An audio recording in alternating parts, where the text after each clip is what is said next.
శ్రీ విష్ణు రూపాయ నమశివాయ.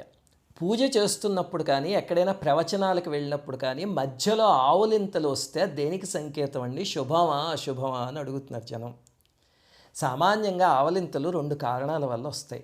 మొట్టమొదటిది ఏమిటంటే ముందు రోజు నిద్ర లేకుండా అలసిపోయి ఉంటే, అది మీకే తెలుస్తుంది కదా.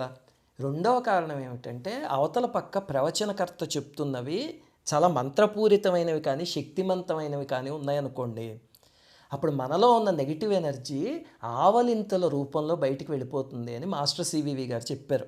అందుకే ఇప్పటికే సివివి గారు పూజ చేస్తుంటే చాలామందికి ఆవలింతలు వస్తాయి. పూజ అయిపోయాక చాలా ఎనర్జెటిక్గా అనిపిస్తుంది.